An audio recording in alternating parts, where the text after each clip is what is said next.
The number one mistake that all new guitar players make is thinking this is somehow a viable career option when you could be making way more money learning how to code or scamming people with ClickFunnels marketing techniques.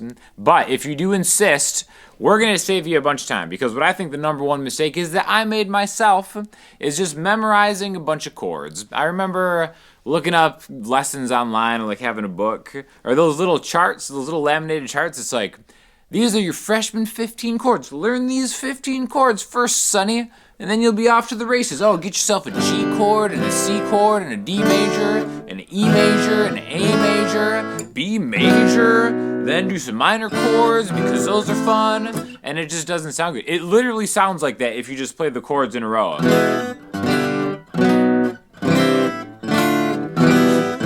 Sounds like your favorite song, right, kids? Well, that's dumb, right? So the number one mistake they make, I made too, is just memorizing stuff without any context.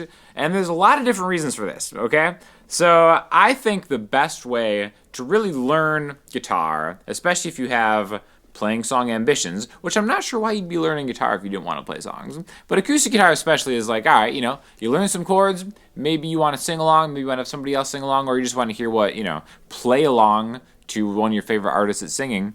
You want to learn the chords, right? Now, there are easy ways to do them, more difficult ways to do them, like C major. The funny thing about C major is, like, a lot of intermediate players or advanced players take for granted how difficult it is to get a good, clean C major at first, right? Never once was I told to, like, oh, you can make a C major just by doing this. That's the same thing as a C major. But what we're going to do today is we're going to learn all the chords in the key of C major, because basically any song you've ever heard of usually sticks within one key, and there are 6 main chords in a key. So instead of memorizing 15 chords out of context with rigid hand shapes, we're going to learn 6 chords that go together, right? So I'm just going to breeze through them really quick, then we're going to spend extra time on each of them. But the 6 main chords in the key of C are C major, D minor, E minor, F major, G major, and A minor. Okay, we can number them 1, 2, 3, 4, 5, 6. And then eventually, if you start talking to other musicians, you can be like, hey, give me a 6-1-4 in the key of C, and you'll know what that means because you've attached a number to the chord. All right, so this is the most important thing.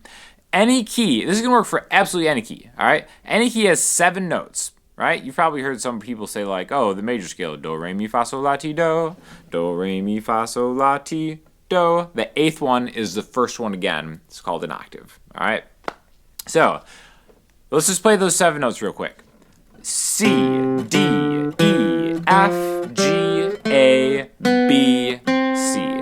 Just the letters of the alphabet, so don't worry about sharps, don't worry about flats. That's why the key of C is great. There's no sharps or flats, all right?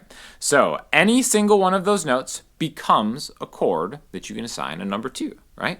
Makes so much more sense. And then again, we'll do an example at the end where you can kind of put these together and play like a famous song with them, right? But let's start with that one chord. The first note in the key of C is a C note, the 3rd fret on the A string. Now you've probably seen this guy before. There's that tricky chord again. 3A, 2D, open G, 1B, open E. Basically, this is just 3 different notes played at once to make a chord. All right? So any combination of C, E, and G are going to give you a C major chord. That's why when you just play this, that's technically a C major chord, because we've got an open G, a C on the B string, and an open E. That's the easiest way to play C. Adding some of the bassier notes makes it sound fuller. Maybe there's a time and place from that. No one way is better than another. They're just different voicings of the same chord. That's the one chord in the key of C, all right? I'll link you to a video that I made about how to actually find all the notes in a key, why these notes make a major chord, why the one chord is major in a key. But we're just going to zoom on to the 2 chord. What comes after C in the alphabet? D, all right? Nice thing is we have a good open string here. The 3rd string from the lowest ones, that's a D. Again, a hand shape that is a little bit tricky if you're starting out, right? I'm getting my middle finger 2nd fret of the G string, pinky 3rd fret of the B string, pointer finger 1st fret of the high E string, all right? Now again, these stretches are something that we take for granted if we've been playing for a while. This is D minor, all right, the 2 chord and a key. Now an easier way to play this chord, just like we made that C major easier, is just to do this. Okay? I'm just playing 2G and 3B. If this is a stretch for you, again, never stop. Keep on going. Keep on trying to get more emails for your ClickFunnels advertising. Other YouTube channels that will remain nameless. But eventually you'll get there. Eventually you'll have an email list that is worth money to people. You can sell them whatever you want. But right now, we can just take just these 2 chords right here. In fact, even if you get the open E string, it's a different chord that might be in your freshman 15 chords, D suspended 2. Don't worry about that. Usually you can play that, and it sounds just as good in replacement of a D minor chord. All right, so now you have the 1 chord to the 2 chord, or the 1 chord to the 2 chord. Again, it doesn't matter what fingers you're using, which is another thing that people make a mistake when they're first starting out. Fingers, which fingering you use is contextual, which we'll get to once we get through the rest of the chords, right? So, 2 chord is D minor. The 2 and the 3 notes in any key are going to be minor chords. That video that I'm going to link explains that if you guys are interested in that. Or you can join my Patreon if you're a real G, if you're an OG, and you're just ready to just fly and soar like an eagle. 3rd note, C, D, E. E minor is that next chord. That's part of the freshman 15. Again, context, right?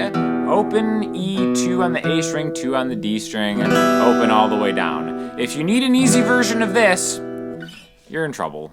You know, like E minor. Come on, just do E minor. If you really need an easier version of a chord to play than this right here, then hit the coding books, hit the ClickFunnels marketing books, because it's going to be a long journey. But there is an easier way to do it. Just play the bottom 3 strings open. Any combination of E, G, and B make it E minor, right? So the 1 chord to the 2 chord to the 3 chord. Now let's do the 4 chord, F major. A lot of people are scared of F major because you'll look it up on the internet and it'll tell you to do this. It's like, oh, I'm a beginner learning my first song. Oh, it's got an F chord. That sounds like fun. What do? You take your finger, you jam it into the 1st fret where the tension is the hardest, closest to the nut, and then you stretch everything out to go 1, 3, 3, 2, 1, 1. And if you don't get good tone from all the strings on this Martin SE13E guitar that I'm rocking, then it'll sound like this. I even surprised myself with how bad that just sounded there. That's how bad F major can sound when you're first starting out. So we're going to play like this, all right? 3A, 3D with my pinky, and then 2G with my middle finger. Now, if you can get your pointer finger on that 1st fret of the B string, that's great. If not, just play these. But try not to get the open strings, otherwise it'll sound very curious. Again, in the key, it sounds like you're asking a question. Should I give this strange email from an unknown sender my email address and credit card information? No, you shouldn't. You should play an F major chord like this. All right, that's the 4 chord in the key of C. The 5 chord, you've probably seen this, G major. All right, middle finger, 3rd fret on the low E string, pointer finger, 2nd fret on the A string, ring finger, 3rd fret on the B string. If you are a beginner, you might be like, well, I've also seen it like this. That's how people know you're a beginner, when you play a G major with the 3rd fret on the B and the E string. The real ones, cut this guy off at the B string. We don't even play the high E string, right? An easier way to do this, you can just play just the high E string. Any combination of G, B, and D will give you G major. This is the 5 chord in the key of C, right? 1, 2, 3, 4, 5. C major, D minor, E minor, F major, G major, and finally 6, A minor. Best way to think of this, contextually, make that C major chord we started with, and then take your ring finger and put it right behind your middle finger. Open A, 2D, 2G, 1B. Okay, so now we have context. 1, 2, 3, 4, 5, 6. Or maybe like an easier version, 1, 2, 3, 4, 5, and then 6. Again, A minor and E minor are really good ones just to kind of get going. Now, where it comes to seeing the chord diagrams and it telling you which fingers to put in what spot, it can be tricky because it's like, all right, well, if I'm going from a C major to a G quickly in a song, What would the numbers be? C is 1, what's G? C, D, E, F, G. 1 to 5. 1 to 5 happens all the time in music. That can be a quick switch. That's a mistake. Do this. Look how much easier it is if I take my ring finger, middle finger, move it a string lower, and drop my pinky, get your pinky in the game, and put it on the B string 3rd fret. To D minor. You'll notice when I do this, a 1 to a 5 to a 2, maybe that could be a song right there.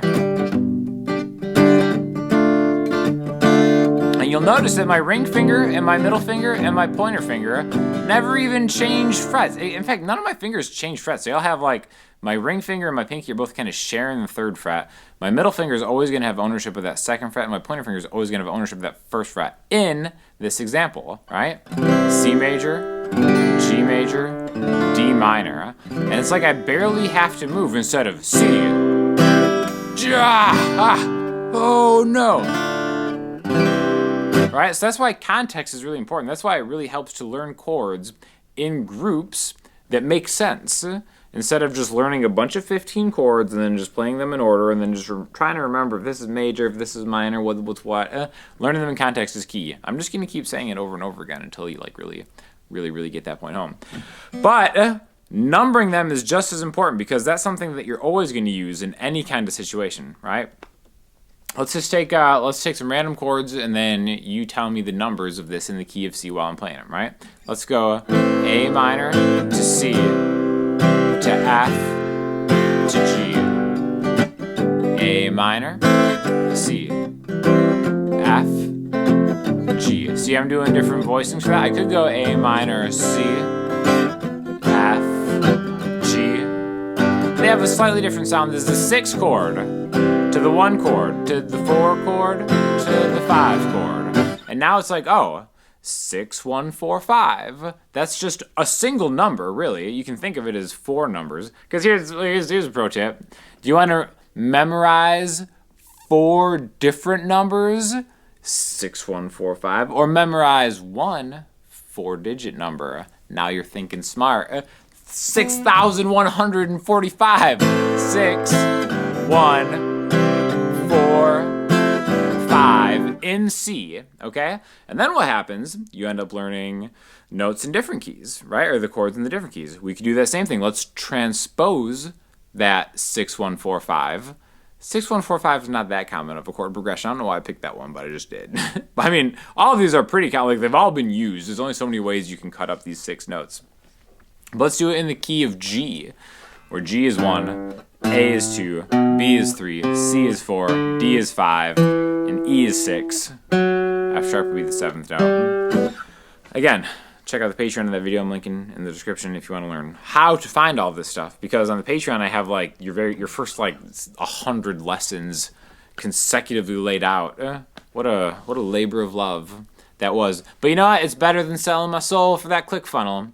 You know, even the phrase ClickFunnels just feels dirty. It feels dirty on my tongue, you know? In coding, I don't have the guys. I don't have the face for coding. If you know what I'm saying.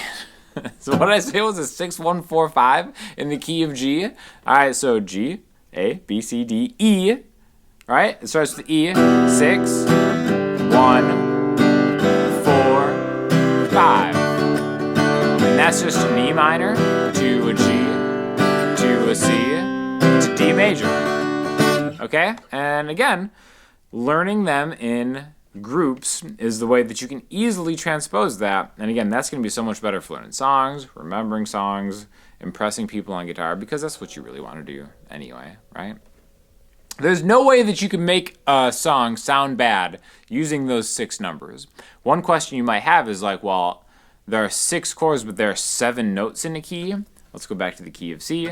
C, A, C, D, E, F, G, A, B, C. We didn't talk about that B note. If we'd made that B note a chord, it would sound like this, which is fine. Has a great place in music, but that's like a diminished chord. B half diminished would be the name of that guy right there. Never see that on that freshman 15 chord chart, do you? Am I just making this up? Is it called the freshman 15, or is freshman 15 the amount of like weight you supposedly gain when you go to college? I might just be making all this up. But yeah, that's what I'm sticking with. That B half diminished chord has a time and a place, but you're not going to see it in every genre of music, right? It's not just a jazz thing, but again, you'll learn it. We're getting you started off. We're keeping you from making that one critical error that I came up to title this YouTube video as a clickbait thing. Because there's a difference between clickbaiting a YouTube video and click funneling an email, and I'll stand by that to my grave. For all of you that are interested in that. So, learn chords in groups. The beautiful thing about that is, right, it's like, oh, let's say we have a song in the key of C sharp, right? C sharp being the note after C. We can just take a capo and then clamp it on the first fret, one higher, and then I'll use the same shapes. 6, 1, 4, 5. I can use that same thing, and I can play these notes in literally any of the 12 keys just by moving a capo higher up, right? Now, capos do become a crutch at a certain point if that's all you're doing. I would recommend just maybe once you get the chords in one key down, just pick another key. The most famous ones would be the key of C, the key of G, E, A, and D. If you can get those 5, F, I'm going to add F because F is close to my heart, even though whatever. Those are like the top 6 keys to know, and it just makes a lot more sense because some of these keys will share chords, as you're going to find out along your guitar journey. But I think that's the best way to start, is numbering chords within a key and learning them as groups of chords instead of individual chords that do not have correlation with each other. So that's all we've got today. Thanks so much for checking it out. And if you have any questions or comments, hit me in the comment section, Instagram, Patreon, or the website. I'll talk to you all soon. Thanks a lot.